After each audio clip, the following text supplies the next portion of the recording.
La degradación de la Iglesia, tomo 2, capítulo 8. La degradación en Sardis, primera parte.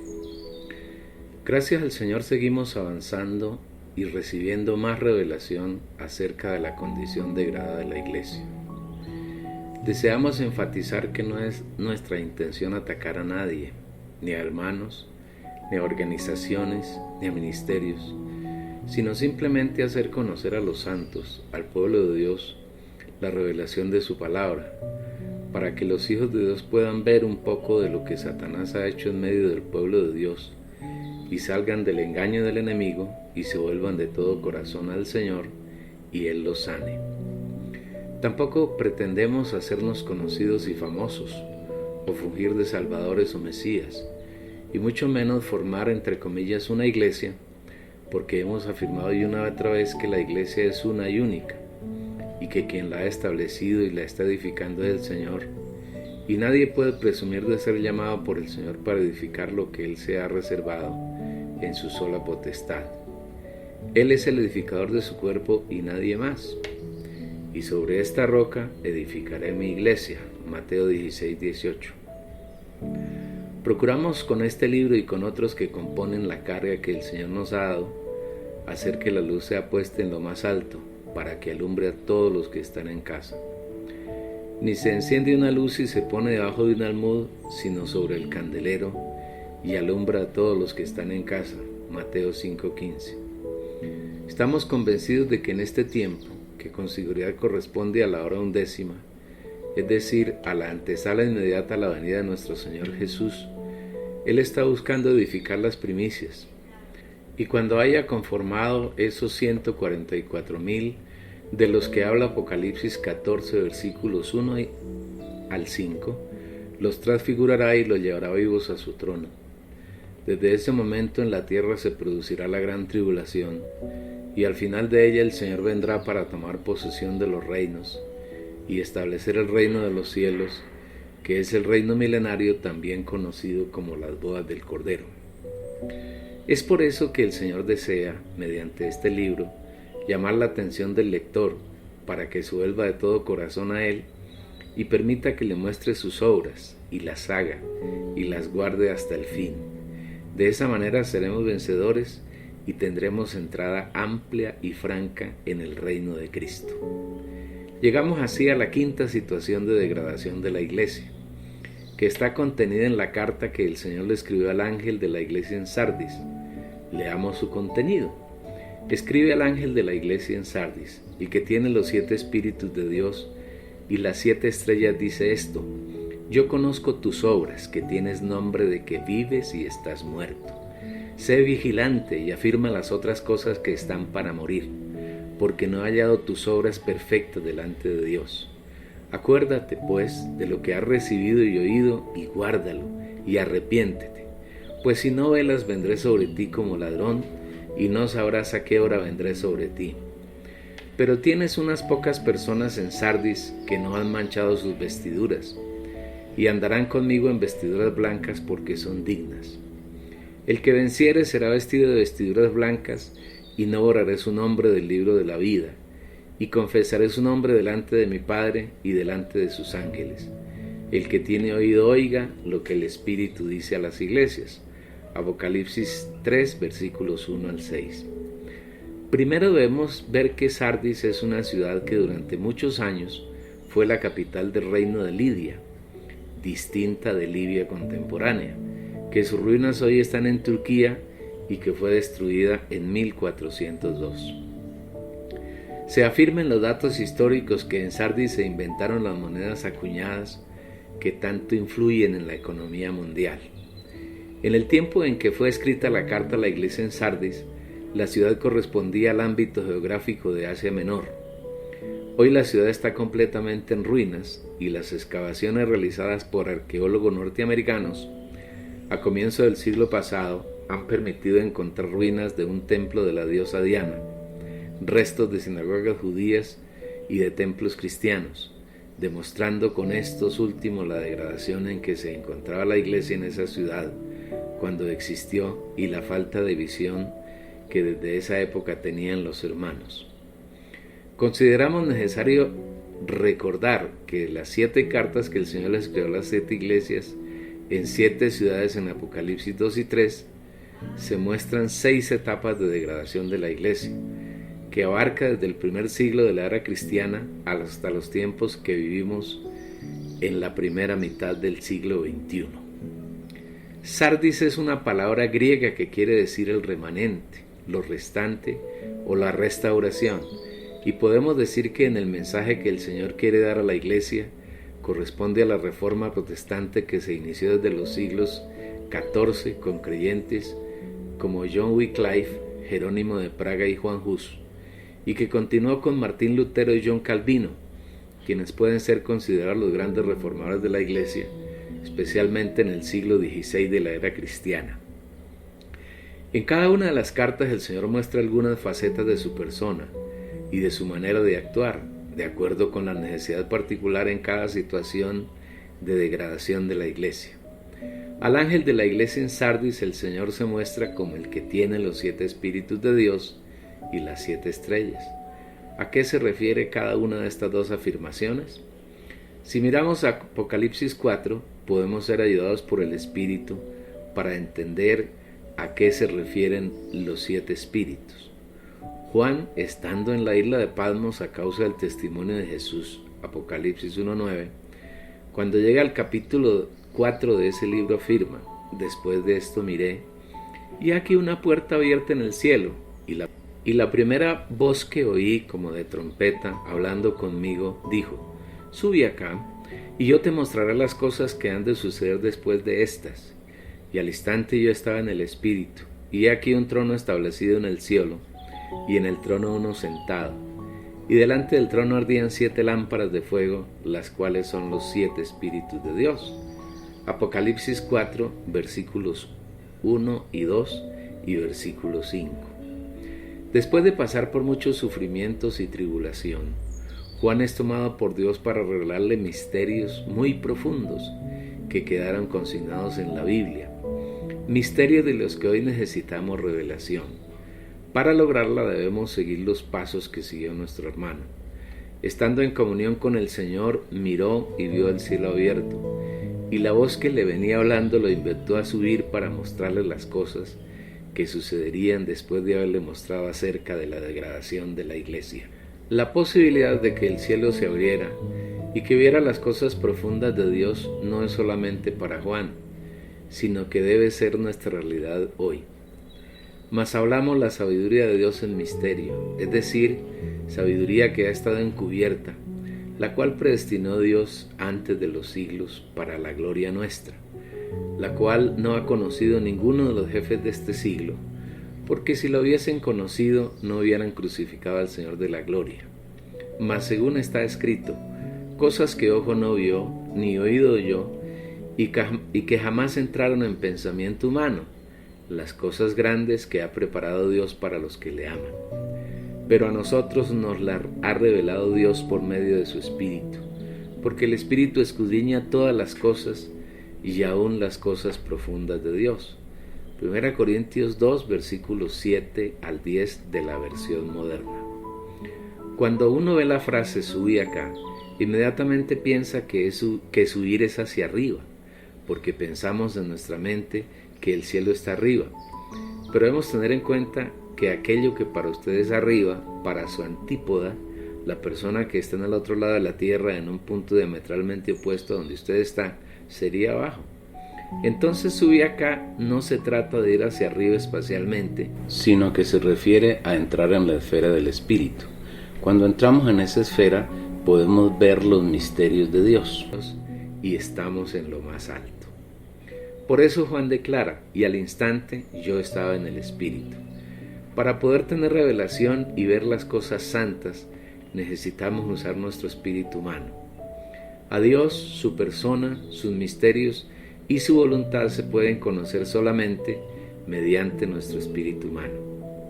Cuando Juan tuvo la visión de Apocalipsis 4 y 5, Él estaba físicamente en la isla de Patmos, no se movió de ahí, pero él era un hermano que sabía entrar, vivir y andar en el Espíritu. Por eso su declaración es estupenda: y al instante yo estaba en el Espíritu. Cuando entramos en el Espíritu tenemos revelación, y tras la revelación viene la visión.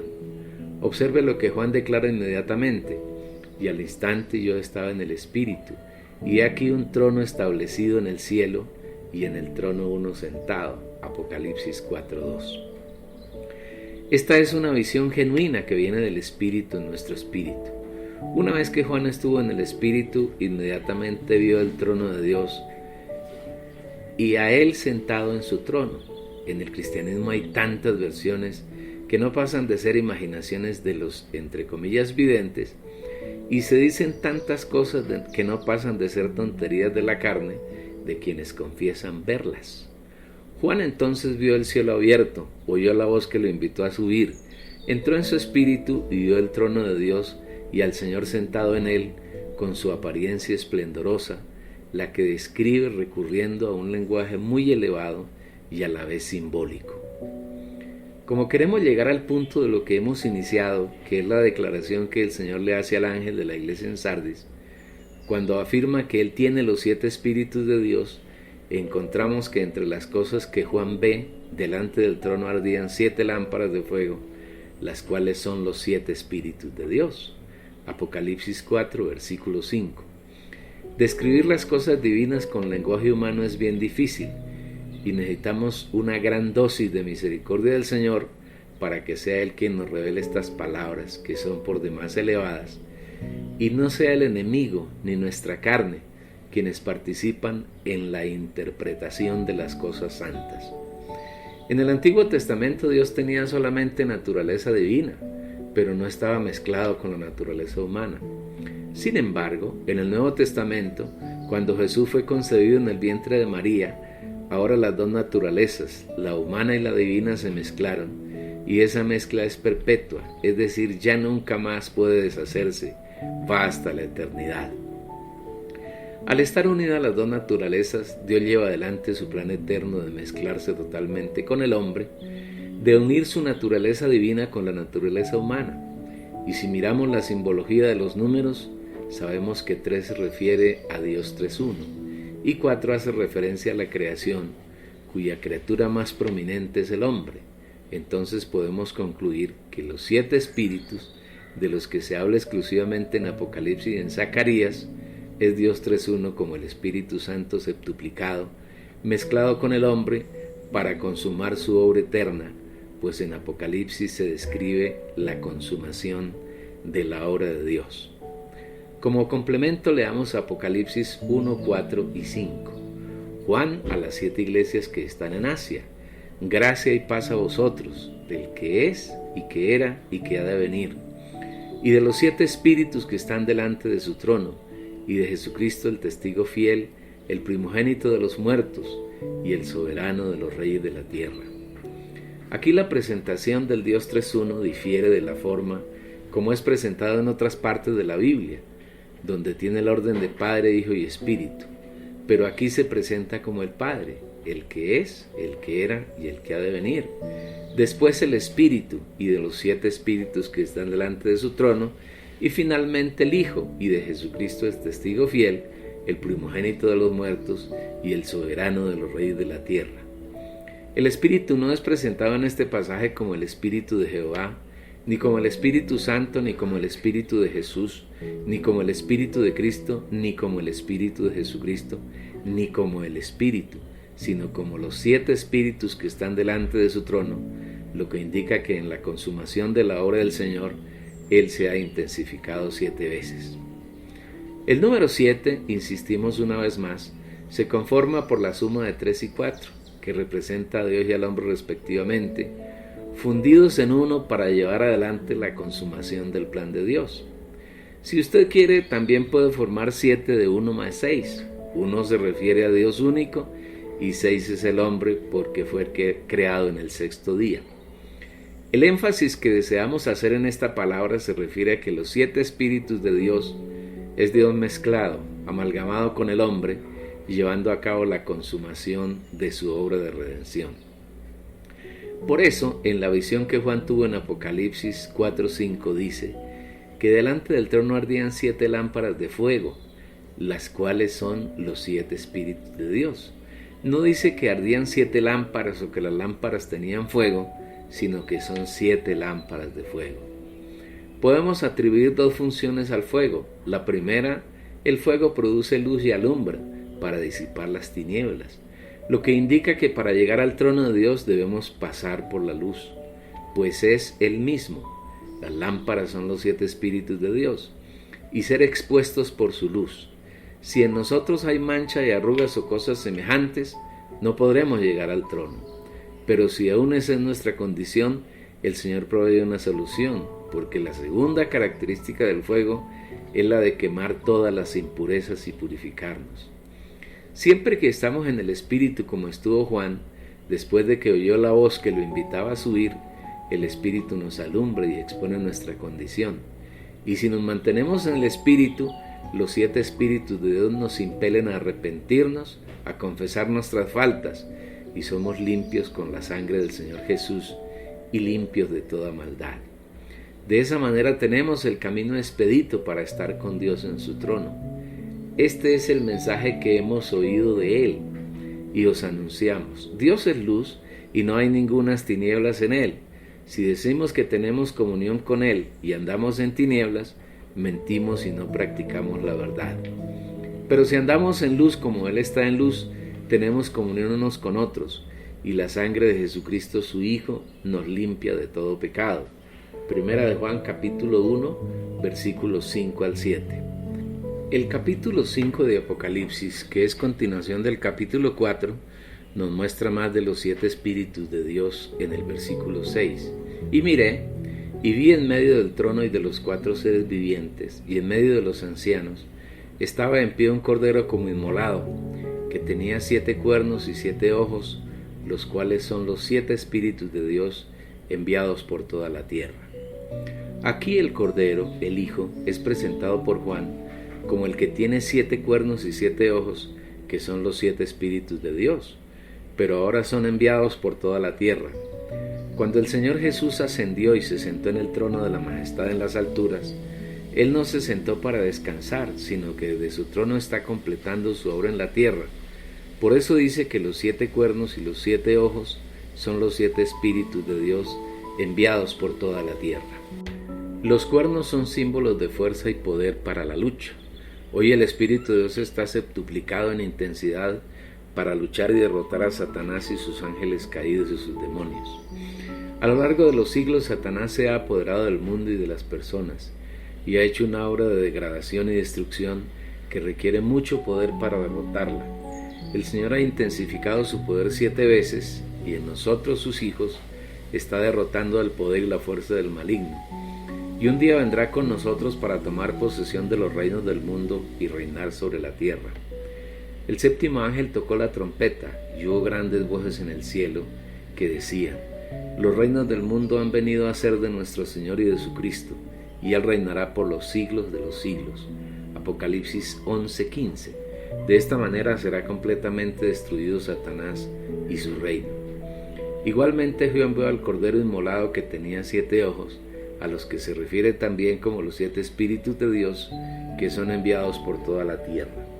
La mezcla total y absoluta de la naturaleza de Dios con la naturaleza humana potenció en el Señor la visión para escudriñarlo todo, para que nada quede oculto en su presencia. Aún nuestros pensamientos son conocidos por Él.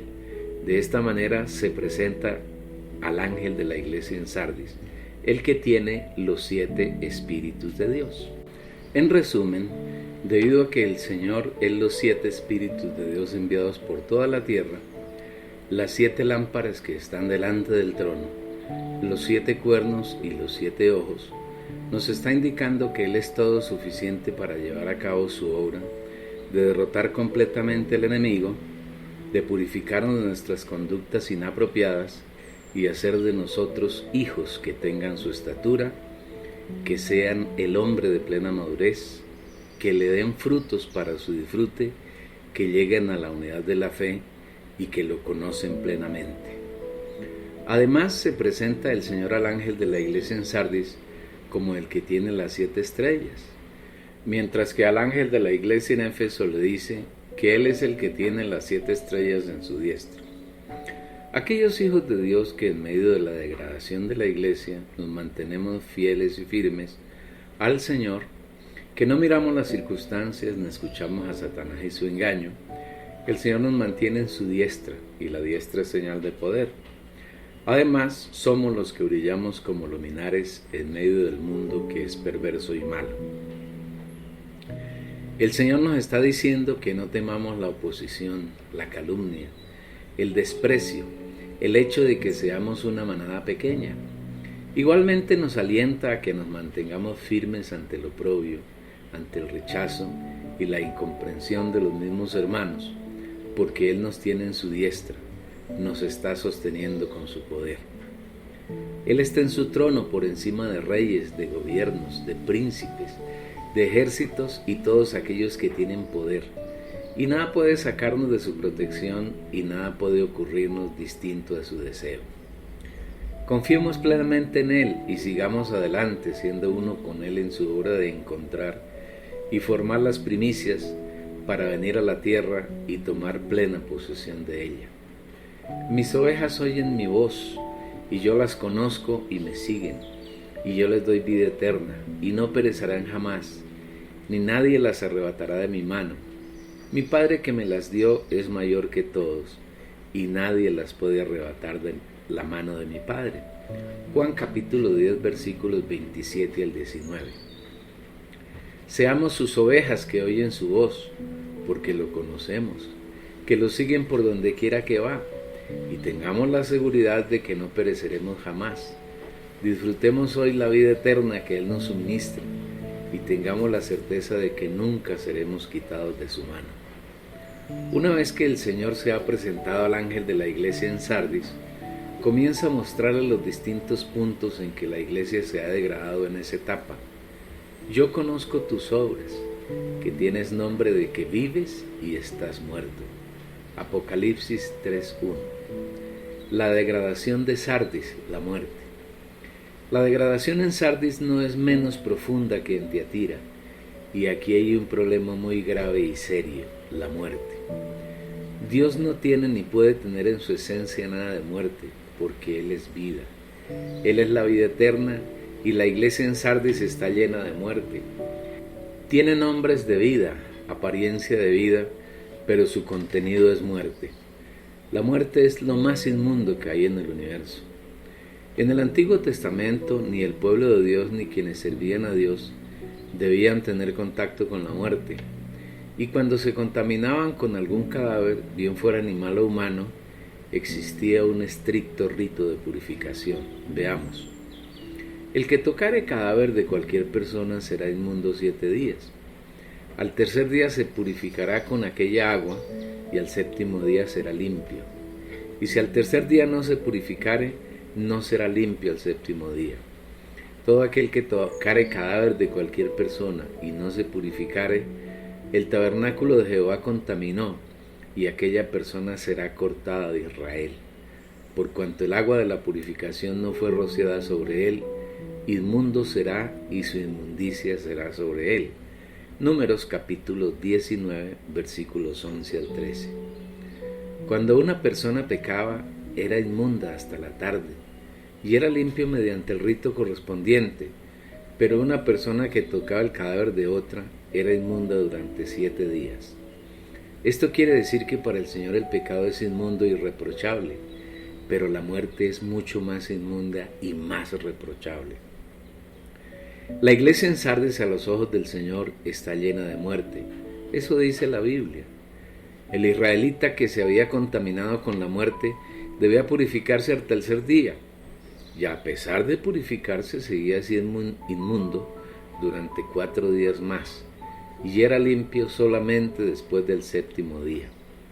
Si la persona no se purificaba el tercer día, perdía la oportunidad y debía ser cortado definitivamente del pueblo de Israel. Dios no puede tolerar ni 1 miligramo de muerte. Su naturaleza es vida y santidad, y la muerte es inmunda. Aunque Él se sometió en su Hijo a sufrir la muerte y pasar por ella para derrotarla, hoy está en resurrección, en ascensión y en gloria, y no tiene ni tolera nada que tenga que ver con la muerte. Él la derrotó para siempre en su resurrección y ya no tiene ni tendrá ninguna relación con la muerte. El tercer día es un tipo de la resurrección del Señor, pues ese fue el día en que Él culminó su obra de derrotar la muerte.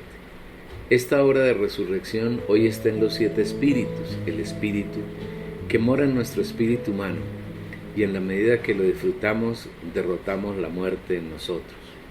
Lamentablemente, a pesar de que el Señor derrotó la muerte en su resurrección, Satanás logró introducirla en la iglesia en la etapa de Sardis, debido a la falta de vigilancia de los hermanos y del mismo ángel de esa iglesia.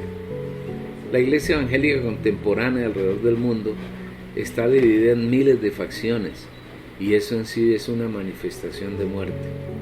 Es como un cuerpo que tiene divididos sus miembros, un brazo en un lado, el tronco en otro, el corazón allá, la cabeza aquí, las piernas más allá, y todos sus miembros esparcidos por distintos lugares.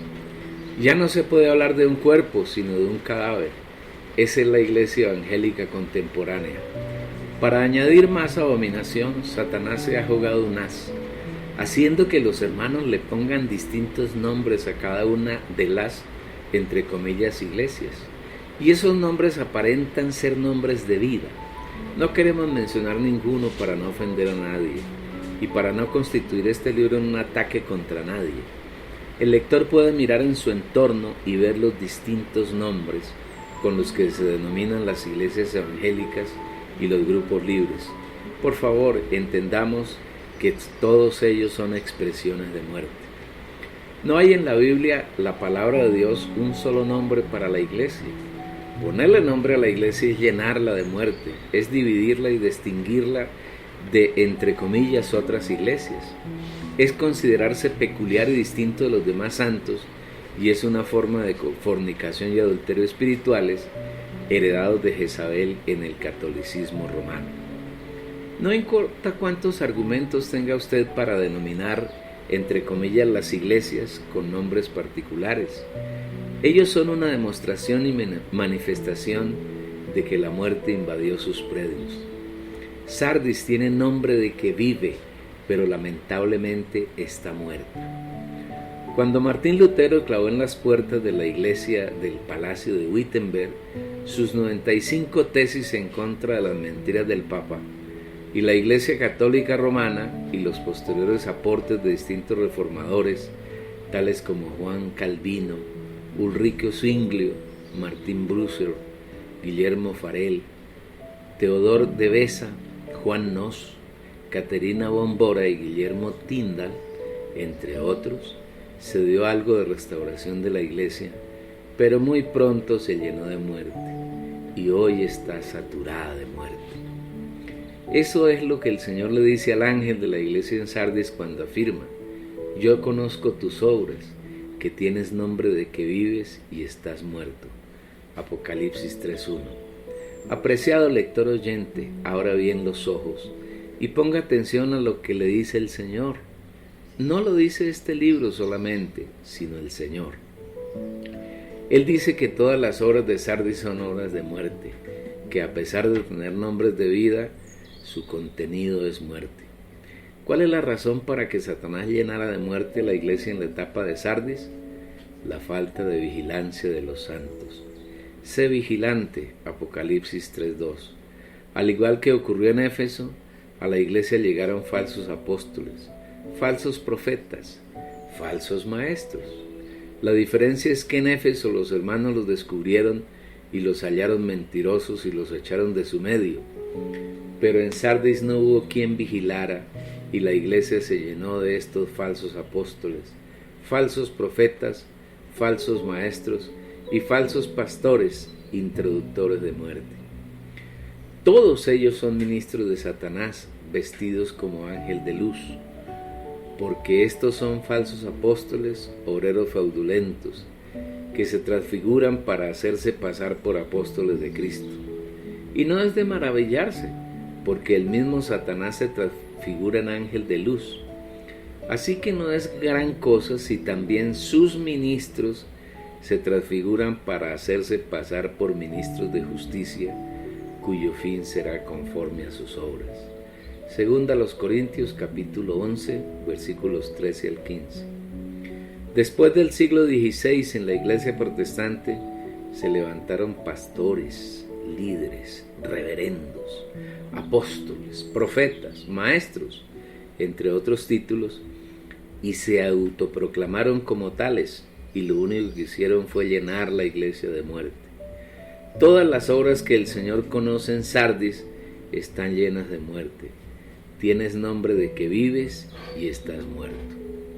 Aunque después del siglo XVI el Evangelio se ha expandido en buena parte de la tierra, tenemos el temor de que ese Evangelio no sea genuino.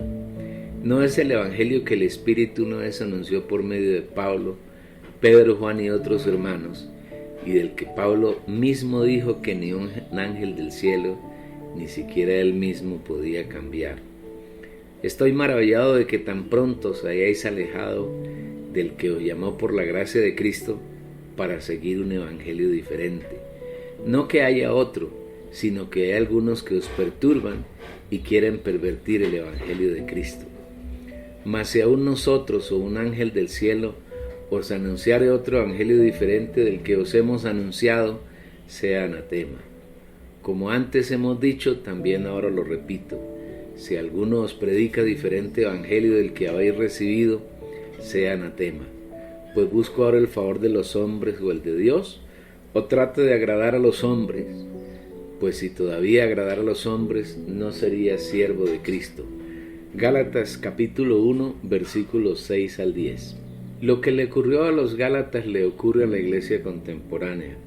Cada división, cada denominación y cada grupo libre sigue un evangelio diferente, un evangelio acomodado a los intereses de cada líder, un evangelio que no es el Señor mismo, que no es el evangelio que una vez, solo una vez, el Espíritu nos entregó. Como declara la palabra, no hay otro evangelio porque el evangelio es uno, pero sí hay numerosos líderes que perturban a los hijos de Dios, pervirtiendo el evangelio de Cristo. El mismo Espíritu selló el único evangelio cuando declaró: si aún nosotros o un ángel del cielo os anunciare otro evangelio diferente del que os hemos anunciado, sea anatema. Como antes hemos dicho, también ahora lo repito: si alguno os predica diferente evangelio del que habéis recibido, sea anatema. ¿Por qué hay evangelios distintos al único genuino evangelio, que es la persona del Señor Jesucristo? Por dos razones fundamentales. La primera, porque los predicadores de esos evangelios quieren agradar a los hombres antes que al Señor. Desean el favor de los hombres antes que el favor de Dios. La segunda razón es porque entre los líderes predicadores no hay revelación. El Espíritu dice a través de Pablo: mas os hago saber, hermanos, que el evangelio anunciado por mí no es según hombre, pues yo ni lo recibí ni lo aprendí de hombre alguno, sino por revelación de Jesucristo. Gálatas 1, 11 al 12. Es muy difícil, casi imposible encontrar en los predicadores modernos, aunque sea un poco de revelación. La mayoría de ellos hablan sus palabras, aparentemente basadas en la Biblia, pero ninguno de ellos habla la palabra de Dios, porque no tienen revelación, y no tienen revelación porque no le buscan. No les interesa buscar la voluntad del Señor, sino que buscan palabras que calienten la emoción de quienes los oyen, para manipularlos, para buscar su favor, para ganar fama y riquezas materiales, pero no para agradar al Señor. El afán de los predicadores contemporáneos está en convencer a un poco de incautos para que los sigan a ellos. Razón tiene el Espíritu Santo cuando dice a través de Pablo: porque os celo con celo de Dios, pues os he desposado con un solo esposo, para presentaros como una virgen pura a Cristo. Pero temo que como la serpiente con su astucia engañó a Eva, vuestros sentidos sean de alguna manera extraviados de la sincera fidelidad a Cristo. Porque si viene alguno predicando a otro Jesús que el que os hemos predicado, O si recibís otro espíritu que el que habéis recibido, u otro evangelio que el que habéis aceptado, bien lo toleráis. Segunda Corintios capítulo 11, versículo 2 al 4. Desde el tiempo en que Pablo vivía, ya había este problema. Por eso él declara que tiene celos de Dios hacia los hermanos de Corinto, porque los había desposado con un único esposo, Cristo. Y este desposorio tenía un fin, casarlos un día con el Señor, pero para ese casamiento los hermanos deben mantenerse como una virgen pura para Él. Es necesario aclarar el sentido de dos palabras en este pasaje. La primera es desposar. Esta palabra no significa matrimonio, sino compromiso. Cuando una pareja se desposa, aún no se ha casado, sino que se ha comprometido para casarse más adelante. Pablo nos comprometió con Cristo para que nos casemos en las bodas del Cordero, que será el reino milenario, que es la manifestación plena del reino de los cielos. Pero para poder casarnos con el Señor es necesario conservarnos como vírgenes puras. Pureza es la segunda palabra. Ser puros no es solamente ser limpios, vivir una vida santa, sino que la pureza tiene que ver con no mezclarse con nada que no sea el Señor mismo. Efesios 5, 25 al 27 dice que Cristo amó a la iglesia y se entregó a sí mismo por ella, para santificarla, habiéndola purificado en el lavamiento del agua por la palabra, a fin de presentársela a sí mismo una iglesia gloriosa, que no tuviese mancha ni arruga ni cosa semejante, sino que fuese santa y sin mancha. Tener una mancha es tener una cosa extraña en el interior que no pertenece a la naturaleza de quien está manchado. Por ejemplo, una esmeralda pura tiene un color verde intenso y es transparente. Si la esmeralda tiene en su interior, aunque sea un pequeño punto blanquecino, pierde su pureza y su valor es muy bajo. Para que un creyente sea puro, sin mancha, no debe tener nada distinto a Cristo en su constitución. Somos puros cuando nuestro interior se ha constituido solamente Cristo y nadie más que Él. Y si Cristo está constituido plenamente en nuestro interior, solamente Él se manifiesta en nuestro vivir. Después de que Pablo nos comprometió con Cristo, su aspiración fue la de presentarnos como una virgen pura a Cristo, con el fin de casarnos con Él. Pero en Pablo había un temor, pero temo que como la serpiente con su astucia engañó a Eva, se corrompan vuestros pensamientos, apartándose de alguna manera de la sencillez y pureza para con Cristo. Segunda a los Corintios capítulo 11 versículo 3. Mientras vivamos en este tabernáculo, siempre seremos atacados por Satanás, y el punto donde nos ataca es en nuestra mente, con el fin de apartar nuestros pensamientos de la sencillez y de la pureza que hay en Cristo. El campo de batalla de todo creyente es la mente. El Señor, como el Espíritu que mora en nuestro espíritu humano, desea tomar nuestra mente y llenarla de los pensamientos sencillos y puros de Cristo. Por otro lado, la naturaleza diabólica que está en la carne lucha por penetrar nuestra mente y llenarla de pensamientos buenos y corruptos e inmundos que nos apartan del Señor. Esa lucha se da cada instante en nuestra vida y depende del ejercicio de nuestra voluntad. Depende de dónde vamos a poner nuestra mente, si en el espíritu o en la carne. Porque los que son de la carne piensan en las cosas de la carne, pero los que son del espíritu piensan en las cosas del espíritu. Porque la mente puesta en la carne es muerte, pero la mente puesta en el espíritu es vida y paz. Porque el deseo de la carne es contra el espíritu, y el del espíritu contra la carne, pues estos dos se oponen el uno al otro, de manera que no podéis hacer lo que deseáis.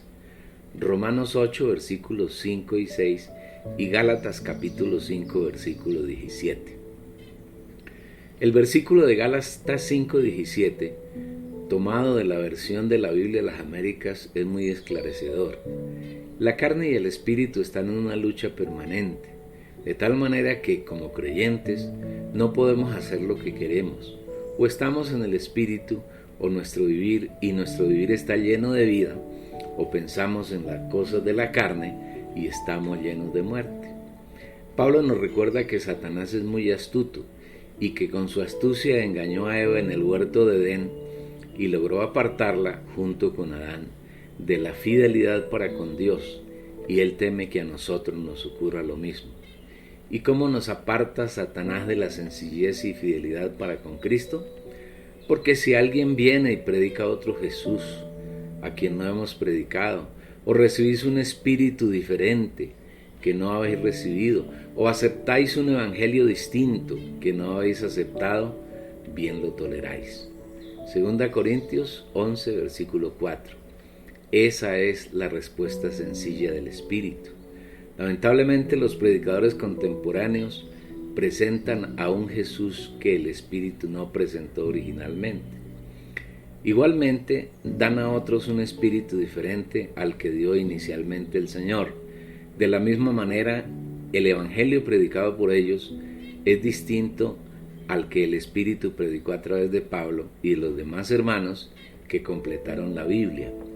Este es el gran engaño de Satanás en la iglesia contemporánea. Líderes del cristianismo, hablamos para ustedes y lo hacemos en el amor del Señor y con todo el respeto que ustedes nos merecen, sabiendo que entre ustedes hay algunos genuinos hijos de Dios, como también hay muchos falsos maestros, y a unos y otros amonestamos. El evangelio que ustedes predican, el espíritu que ustedes suplen y el Jesús que ustedes presentan está muy distante del Jesús, el espíritu y el evangelio que una vez fue dado por el Espíritu Santo a través de Pablo y los otros apóstoles que fueron usados por el Señor para completar la Biblia. Ustedes están engañados por Satanás y asimismo están engañando a sus seguidores. Ustedes son opositores del desarrollo del plan de Dios. No lo estorben más. ¿Cuál es la razón de esta situación? Que ustedes han sido guiados por su mente carnal, no sometida al Espíritu. Ustedes no buscan revelación, ustedes anuncian un evangelio recibido de hombres en institutos bíblicos y en seminarios, lo mismo que en su imaginación, pero no tienen el evangelio según Jesucristo, que se da por revelación en el espíritu humano. Mas os hago saber, hermanos, que el evangelio anunciado por mí no es según hombre, pues yo no lo recibí ni lo aprendí de hombre alguno, sino por revelación de Jesucristo. Gálatas 1, versículos 11 al 12. Por favor, no echen estas palabras en saco roto, no las echen a sus espaldas. Es posible que ustedes no estén de acuerdo con ellas, sin embargo, les rogamos que las consideren delante del Señor y Él los orientará en todo.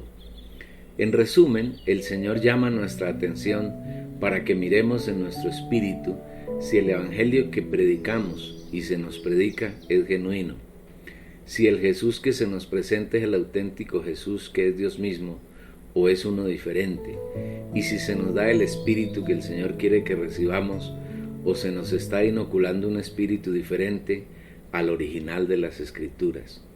Cada uno de nosotros debemos aspirar a que el evangelio que anunciamos nos sea revelado por Jesucristo y no sea un evangelio de hombre ni por hombres. Tener un evangelio de hombres y por hombres hace que estemos llenos de muerte, y esto es lo que el Señor le reprocha al ángel de la iglesia en Sardis. Sin embargo, no todo lo que hay en Sardis está irremediablemente perdido.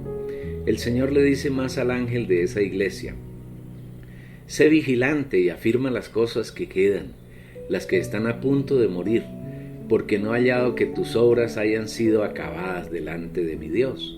Apocalipsis 3, versículo 2. A pesar de todo, en Sardis hay cosas que tienen algo de vida, pero hay un inminente peligro, están a punto de morir. Las cosas que tienen vida, que proceden de la vida eterna, es necesario afirmarlas, aferrarse a esa vida. Afirmar las cosas es sencillamente volverse al Espíritu y tener comunión con el Señor que está ahí como el Espíritu. Volvernos al Espíritu nos llena de vida, la vida eterna. Afirmar las cosas que están a punto de morir consiste sencillamente en poner la mente en el Espíritu, en pensar en las cosas del Espíritu. Un creyente es espiritual si piensa en las cosas del Espíritu, si pone la mente en el Espíritu, o el creyente es carnal si piensa en las cosas de la carne, si pone la mente en la carne. En el último caso, su vivir está lleno de muerte. Es necesario recordar aquí que la carne no se refiere solamente a cosas malas, a cosas pecaminosas, sino que la carne tiene cosas buenas, muy buenas y excelentes. Recordemos que la carne se formó cuando el hombre comió del árbol de la ciencia, del bien y del mal. Y nótese que en ese árbol hay dos cosas, bien y mal. Y el resultado de ambas es la muerte. Mas del árbol de la ciencia, del bien y del mal no comerás, porque el día que de él comieres ciertamente morirás. Génesis 2:17. El mundo religioso busca diferenciar lo que es bueno y lo que es malo, y no se da cuenta que el origen del bien y el mal es el mismo y que el resultado es único, la muerte. Todo aquello que no tiene su origen en el Señor, sea bueno o sea malo, procede de Satanás y tiene como resultado la muerte. Nuestras obras, nuestras palabras y nuestros pensamientos necesitan originarse en el Señor, proceder de Él. Siendo así, nuestro vivir será de vida eterna y habremos vencido a la muerte. El Señor le dice al ángel de la iglesia en Sardis que afirmen las cosas que están para morir y que no ha hallado sus obras completas delante de Dios. Las congregaciones cristianas evangélicas tienen miles de obras a lo largo y ancho del mundo, donde tienen asiento, pero ninguna de aquellas son conforme a la voluntad del Señor, no son completas en Él, porque el Padre no ha sido el origen de esas obras. En todas esas obras tiene aplicación lo dicho por el Señor en Mateo 7, 21 al 23. No todo el que me dice Señor, Señor, entrará en el reino de los cielos, sino el que hace la voluntad de mi Padre que está en los cielos. Muchos me dirán en aquel día, Señor, Señor, ¿no profetizamos en tu nombre? Y en tu nombre echamos fuera demonios, y en tu nombre hicimos muchas obras poderosas. Y entonces les declararé, nunca os conocí, apartaos de mí, hacedores de iniquidad. El día del tribunal de Cristo, que es aquel día del pasaje, en el que todos los creyentes serán juzgados por el Señor, para saber si cumplen los requisitos que les permite entrar en el reino de los cielos, muchos se presentarán delante del Señor con un gran número de obras que hicieron mientras estuvieron en la tierra, profecías acerca de eventos futuros, expulsión de demonios en el nombre del Señor y obras muy poderosas. Ellos creen que estar precedidos de esas obras de profecía, de expulsión de demonios y de milagros, tienen abiertas las puertas del reino de los cielos. Pero oigan la respuesta del Señor, nunca os conocí, apartaos de mí, hacedores de maldad. ¿Por qué el Señor reprochará las obras de estos creyentes? Porque esas obras no fueron hechas según la voluntad del Padre. En otras palabras, no fue el Padre quien hizo las obras, sino que fueron obras de iniciativa de ellos. Todo lo que no se origina en el Padre, que está en su trono en el cielo, y a la vez en el espíritu de cada creyente, son obras incompletas, llenas de muerte, que es la condición de la iglesia en Sardis. Si usted, apreciado lector, quiere hacer obras que le franqueen la entrada al reino de los cielos, quisiéramos recomendarle las descritas por Pedro en su segunda carta. Ya que su divino poder nos ha concedido todas las cosas que pertenecen a la vida y a la piedad, mediante el pleno conocimiento de aquel que nos llamó por su propia gloria y virtud, por medio de las cuales Él nos ha concedido preciosas y grandísimas promesas, para que por ellas llegaseis a ser participantes de la naturaleza divina, habiendo escapado de la corrupción que hay en el mundo a causa de la concupiscencia, y por esto mismo, poniendo toda diligencia, desarrollada abundantemente en vuestra fe, excelencia, en la excelencia, conocimiento, en el conocimiento, dominio propio, en el dominio propio, perseverancia, en la perseverancia, piedad, en la piedad, afecto fraternal, en el afecto fraternal, amor. Porque si estas cosas están en vosotros y abundan, no os dejarán ociosos ni sin fruto, para el pleno conocimiento de nuestro Señor Jesucristo. Pero el que no tiene estas cosas es ciego y tiene la vista muy corta, habiendo olvidado la purificación de sus antiguos pecados. Por lo cual, hermanos, Sed aún más diligentes en hacer firme vuestra vocación y elección, porque haciendo estas cosas no tropezaréis jamás, porque de esta manera será suministrada rica y abundante entrada en el reino eterno de nuestro Señor y Salvador Jesucristo. Segunda de Pedro, capítulo 1, versículos 3 al 11. El Señor, por su poder divino, nos ha entregado todas las cosas que hacen parte de la vida eterna y de la piedad, que no es nada diferente a que Dios se ha expresado en nuestro diario vivir. Y ese divino poder y las cosas de la vida y de la piedad han hecho que escapemos del mundo corrupto, corrupción que se manifiesta mediante la concupiscencia que Satanás inoculó en los seres humanos. El Señor nos dio las cosas que pertenecen a la vida y a la piedad en el momento en que por fe lo recibimos en nuestro espíritu. Escapamos de la corrupción que hay en el mundo y recibimos la vida y la piedad y llegamos a ser participantes de la naturaleza divina de Dios. Esta es la fe.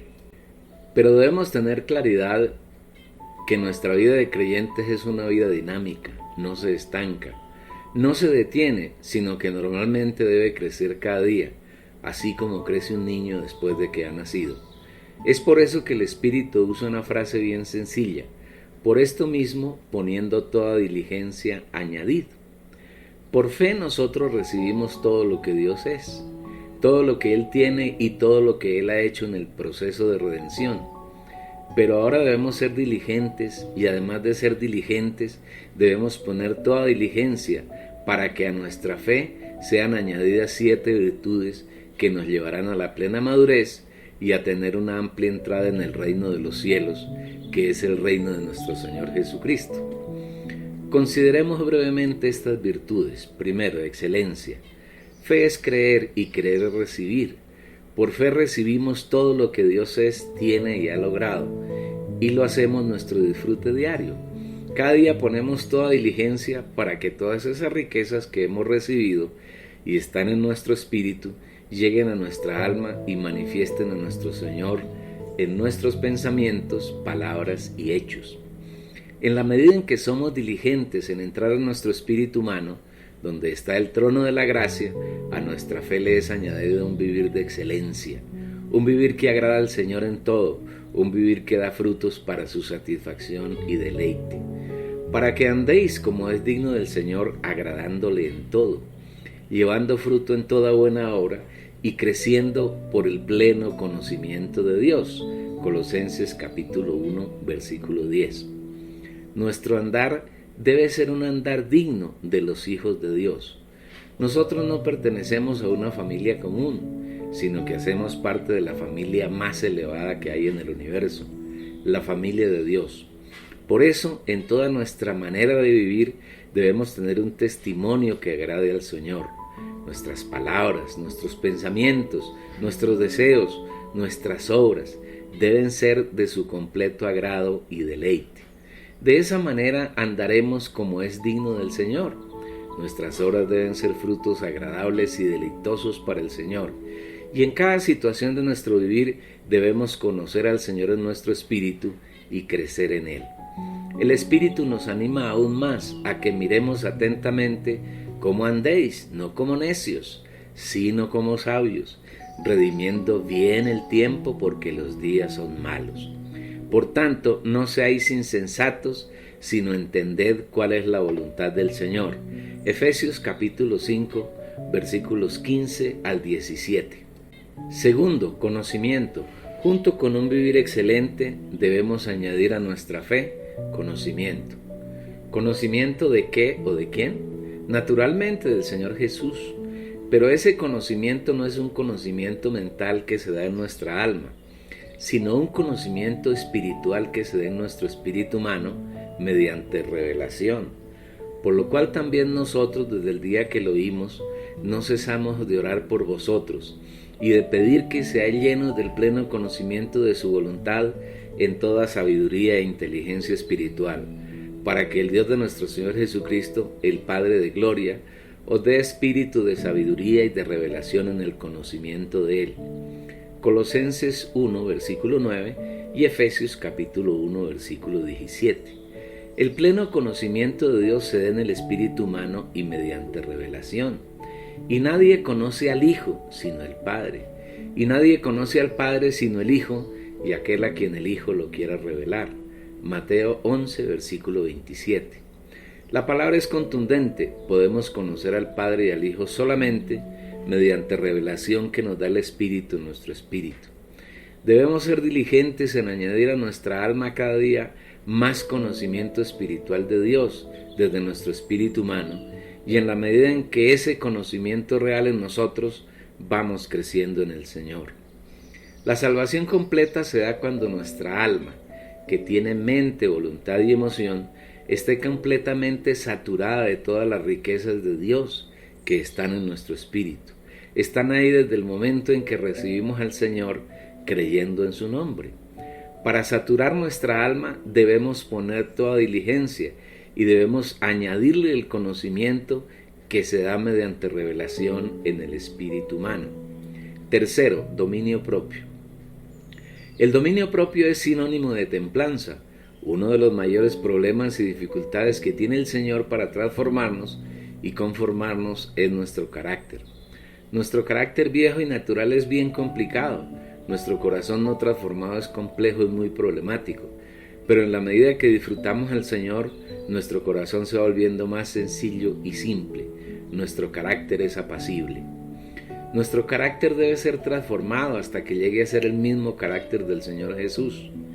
Tener dominio propio quiere decir que cada vez que pensamos, decimos o decidimos algo, primero lo consultamos con el Señor para conocer su aprobación o desaprobación, y no nos dejamos dominar por los impulsos naturales de nuestra alma caída. Tal vez este sea el talón de Aquiles de la mayoría de los creyentes. Cuánto nos falta reposar en el Señor en todas las áreas de nuestra vida. Diariamente vivimos angustiados, afanados y acelerados, tratando de resolver las dificultades que se nos presentan, pero no hemos aprendido a esperar pacientemente en el Señor, creyendo que a quienes le amamos, todas las cosas nos ayudan a nuestro crecimiento, creyendo que Él tiene cuidado de nosotros y que nada de lo que nos ocurre está fuera de su alcance y de su soberanía. Hay unos versículos en los Salmos que es bueno considerar. Pacientemente esperé a Jehová y se inclinó a mí y oyó mi clamor, y me hizo sacar del pozo de la desesperación, del lodo cenagoso, puso mis pies sobre peña y enderezó mis pasos. Puso luego en mi boca cántico nuevo, alabanza a nuestro Dios. Verán esto muchos y temerán y confiarán en Jehová. Bienaventurado el hombre que puso en Jehová su confianza y no mira a los soberbios, ni a los que se desvían tras la mentira. Deleítate a sí mismo en Jehová y Él te concederá las peticiones de tu corazón. Encomienda a Jehová tu camino y confía en Él y Él hará. Salmos 40, versículos 1 al 4 y Salmo 37, versículos 4 y 5. ¿Cuánto necesitamos que estas palabras, además de estar escritas en la Biblia, sean realidad en nuestro diario vivir? Cuarto, perseverancia. También debemos añadir a nuestra fe perseverancia. Esta palabra puede considerarse también como constancia, longanimidad y paciencia. El Señor nos ha llamado para que seamos salvos de la corrupción que hay en el mundo, y luego nos ha hecho un segundo llamado para que seamos parte de las primicias o el hijo varón. Sin embargo, muchas veces dudamos, perdemos la esperanza, nos angustiamos y hasta pensamos en desistir de seguir al Señor, pero nos volvemos al Espíritu, tenemos comunión con el Señor y nuestra perseverancia es avivada. Al mirar el estado de caos que hay en el mundo y la degradación de la iglesia, quisiéramos que el Señor cumpliese su promesa y viniese ya, pero tocamos su palabra en el Espíritu y Él nos dice: el Señor no retarda su promesa, según algunos la tienen por tardanza, sino que es paciente para con nosotros, no queriendo que ninguno perezca, sino que todos procedan al arrepentimiento. Segunda de Pedro 3:9. ¿Por qué el Señor no ha venido aún? La respuesta divina es muy diciente: porque es paciente para con nosotros. Esa paciencia no es para con los incrédulos, sino para con los creyentes, nosotros, pues el Señor quiere que ninguno de nosotros perezca. Perecer aquí no quiere decir perderse eternamente yendo al lago de fuego, sino perder el reino de los cielos. El Señor quisiera que todos sus hijos fuésemos vencedores, que participásemos del reino de los cielos, pero para ello se requiere que todos se arrepientan. ¿Arrepentirse de qué? De no vivir al Señor cada día de nuestra vida, de haber caído del primer amor, de no tenerlo a Él como el centro de nuestro vivir, de no poner toda diligencia para añadir las virtudes de que habla el pasaje que estamos considerando. Los hijos de Dios necesitamos arrepentirnos de muchas cosas que no agradan al Señor y que nos las revela cuando entramos en comunión con Él. El Señor vendrá a tomar posesión de los reinos de la tierra cuando tenga las primicias de las que habla en Apocalipsis, capítulo 14, versículos 1 al 5. Y ese grupo de vencedores aún no está formado completamente. Creemos que el Señor nos ha llamado y lo está llamando a usted, querido lector oyente, para que nos entreguemos diariamente a Él y le permitamos hacer su obra de transformación y conformación en nosotros. Solamente cuando el Señor haya conformado ese grupo de santos, entonces vendrá a la tierra. Deseamos que mediante la lectura y el escuchar de este libro, los santos puedan ver y volverse al Señor de todo corazón y Él pueda completar en nosotros su obra de redención. Si el Señor viniese en ese momento, ¿hallaría a alguien en la tierra que lo esperase? Pensamos que hallaría a muy pocos. Los santos que están en los grupos cristianos están ocupados en las obras de sus líderes y la mayoría ni siquiera saben que el Señor vendrá a la tierra porque no se dan enseñanzas al respecto. Todos están ocupados en diversas actividades y ninguno está preocupado por el Señor y su obra, como se relata en la parábola de las bodas. Y a la hora de la cena envió a su siervo a decir a los convidados: venid, que ya todo está preparado. Y todos a una comenzaron a excusarse. El primero dijo: he comprado una hacienda y necesito ir a verla. Os ruego que me excuses. Otro dijo: he comprado 5 yuntas de bueyes y voy a probarlas. Te ruego que me excuses. Y otro dijo: acabo de casarme y por tanto no puedo ir. Lucas 14, versículos 16 al 20. La cena que el Señor ha preparado son las bodas del Cordero de 1000 años. Pero los invitados, que son todos los creyentes, están ocupados haciendo sus obras, las de ellos, no las del Señor, y perderán la cena maravillosa. Las obras que los hermanos hacen para el Señor son las haciendas que han comprado, las yuntas de bueyes adquiridas para ejecutar su arduo trabajo y el matrimonio que busca su deleite personal y no el del Señor. Estas son las mismas obras que se hacen en Éfeso y los hace perder el primer amor. El Señor, hablando de la necesidad de tener comunión permanente con Él, nos hace una pregunta que transcribimos a continuación. Pero cuando venga el Hijo del Hombre, ¿hallará fe en la tierra? Lucas 18, 8. Esta pregunta debe encontrar respuesta en cada creyente. Vaya al Señor y hable con Él al respecto. Volviendo al tema de la perseverancia, necesitamos comprender que la vida cristiana se basa en 3 pilares fundamentales: fe, amor y esperanza. La fe tiene que ver con creer en los hechos que ya son realidad, que se dieron en el pasado.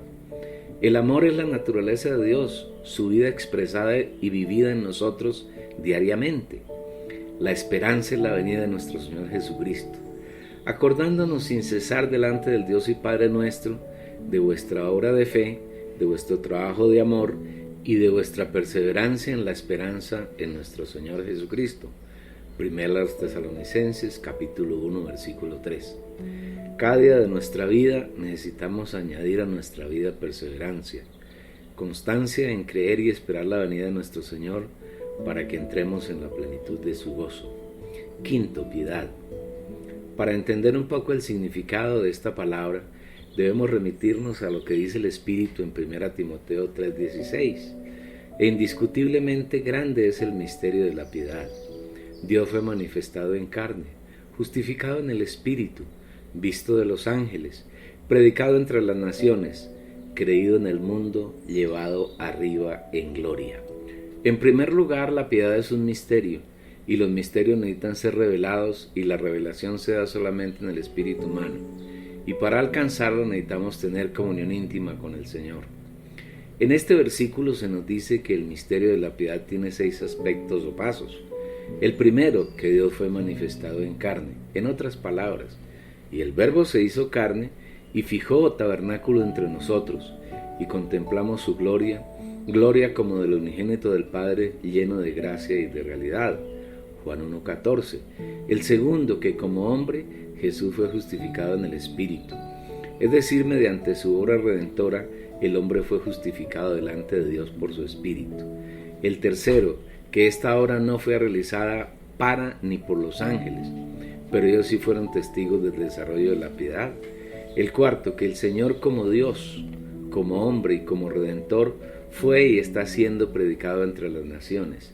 El quinto, que aquellos que fueron escogidos para vida eterna, hemos creído en el Señor. Y el sexto, que una vez que el Señor cumplió la obra que se había propuesto, entró en su gloria y desde ella está trabajando en nosotros para que entremos en su plenitud. ¿Y qué tiene que ver todo esto con nosotros hoy?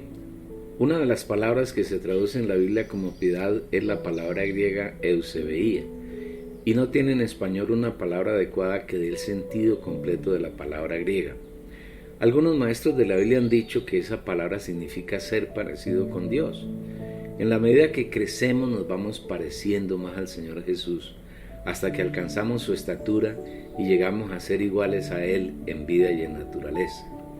Añadir a nuestra fe piedad quiere decir que cada día disfrutamos de todas las riquezas del Señor hasta que llegue el momento en que Él satura totalmente nuestro ser y en nuestro vivir no hay una pizca de expresión del ser humano caído y mucho menos de Satanás, sino que en todo expresamos a nuestro Señor. Este es un misterio estupendo que por la misericordia del Señor nosotros lo estamos haciendo realidad en este tiempo.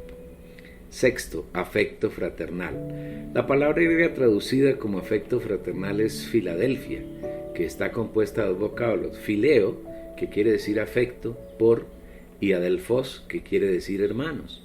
En la medida en que disfrutamos las riquezas del Señor, que vivimos en comunión con Él en nuestro espíritu, nuestra fe va siendo añadida con excelencia, conocimiento, dominio propio, perseverancia, piedad, todo lo cual desemboca en amor por los hermanos. El amor, el afecto por los hermanos, no puede ser un amor natural que sale solamente de nosotros, sino que es la manifestación de la vida de Dios que está en nosotros y que abunda.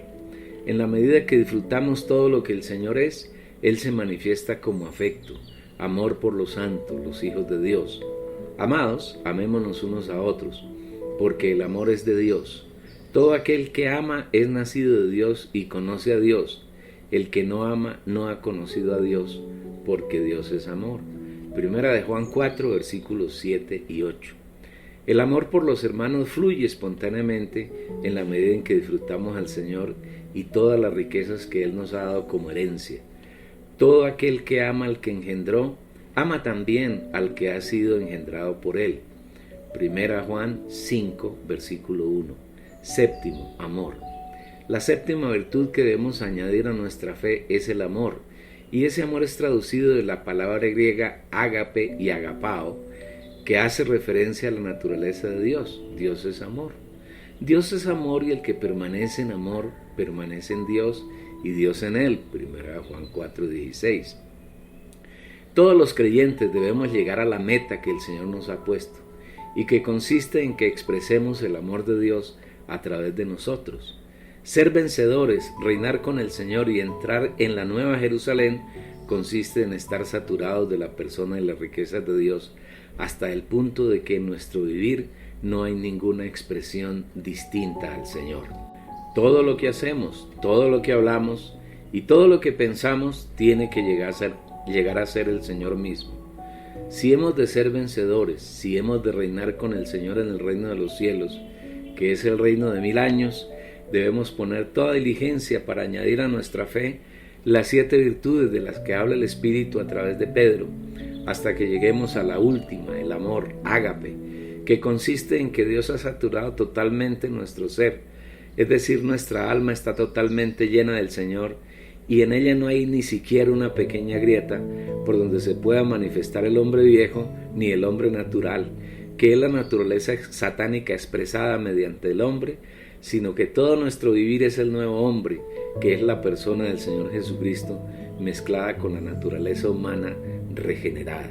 Si ponemos toda diligencia para que paulatinamente se vayan agregando estas virtudes a nuestra fe, para que ellas se expresen en nuestro diario vivir, lo que dicen los versículos subsiguientes de este pasaje será en realidad en nuestra vida. Porque si estas cosas están en vosotros y abundan, no os dejarán estar ociosos ni sin fruto en cuanto al conocimiento de nuestro Señor Jesucristo. Porque de esta manera os será otorgada amplia y generosa entrada en el reino eterno de nuestro Señor y Salvador Jesucristo. Segunda de Pedro capítulo 2 versículos 8 y 11. Estas 7 virtudes deben estar en nosotros y además de estar en nosotros deben abundar, pero para que esto sea real debemos poner de nuestra parte toda diligencia para que esas virtudes abunden, y si abundan tendremos 3 cosas maravillosas a nuestro favor. Primero, no nos dejarán estar ociosos en cuanto al conocimiento de nuestro Señor Jesucristo. Lamentablemente, las múltiples actividades del cristianismo contemporáneo son fuente de ocio, porque a pesar de los muchos sermones, de las muchas reuniones y de las múltiples actividades, los hermanos no crecen en el conocimiento del Señor Jesucristo. Su vivir es una vida de ocio, donde no se redime bien el tiempo. Cada día que pasa es un día oscuro, de tinieblas, en cuanto a conocer al Señor. En lugar de progresar, más bien hay un retroceso que en nada contribuye a la edificación de los santos. Y creciendo por el pleno conocimiento de Dios, Colosenses 1:10. Si no hay pleno conocimiento del Señor, no hay crecimiento. Y no crecer es como pasar una vida de ocio, sin hacer nada productivo, nada que ayuda a que el plan y el deseo de Dios se cumplan en medio de nosotros. Recalcamos que el conocimiento no consiste en repetir como grabadoras unos versículos de la Biblia, sino de cuánta revelación de la palabra hay en nuestro espíritu y de cuánta luz de esa revelación hay en nuestro entendimiento. Cuando a estos 2 aspectos se añade un vivir práctico, estamos creciendo por medio del pleno conocimiento de nuestro Señor, y nuestra vida de creyentes no será una vida de ocio en cuanto al conocimiento de nuestro Señor Jesucristo.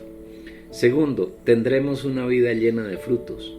Lo que el Señor más anhela en nosotros, sus hijos, quienes hemos sido regenerados y nacidos de nuevo, es encontrar en nosotros cada día que disfrutar.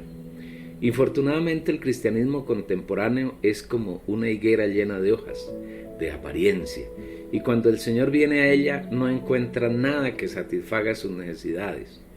Por la mañana, cuando volví a la ciudad, tuvo hambre, y viendo una higuera cerca del camino vino a ella, y no halló nada en ella, sino hojas solamente, y le dijo: nunca jamás nazca de ti fruto, y al instante se secó la higuera.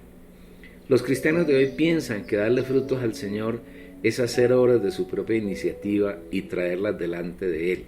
No, el Señor no desea que hagamos nuestras obras, sino que desea ser Él quien hace sus obras en y por medio de nosotros.